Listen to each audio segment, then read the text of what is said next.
গতকাল বড়দিন উপলক্ষে পার্ক স্ট্রিটে গিয়ে সে এক ভয়ঙ্কর অভিজ্ঞতার সম্মুখীন হলাম। এই একটা রাস্তায় লক্ষাধিক মানুষ হাঁটার জন্য কেন যায়, এই প্রশ্নটা কিন্তু বহু বছর ধরে মনের মধ্যে ছিল।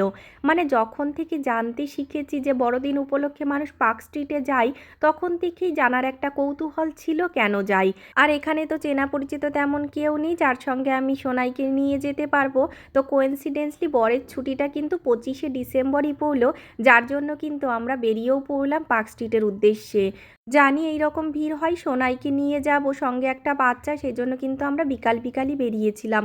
মোটামুটি 4:30 নাগাদ বাড়ি থেকে বেরিয়েছিলাম, আর ভেবেই রেখেছিলাম 7টা 7:30 নাগাদ বাড়িতে ফিরে আসব।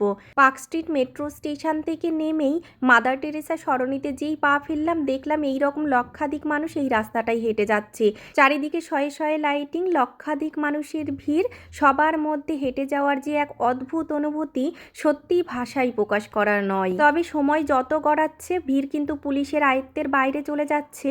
শেষ পর্যন্ত পার্ক স্ট্রিট মেট্রোই বন্ধ করে দিতে হলো। আমরা যাব কিসে, সেই চিন্তায় দৌড়তে লাগলাম। ওটা একটা স্টেশন দৌড়ে এসপ্ল্যানেড থেকে মেট্রো ধরলাম। পার্ক স্ট্রিটের এই রাস্তাটা কিন্তু নিউ ইয়ার পর্যন্ত থাকবে। যারা ভাবছো আসবো, ঝটপট কিন্তু চলে এসো, খুব ভালো লাগবে।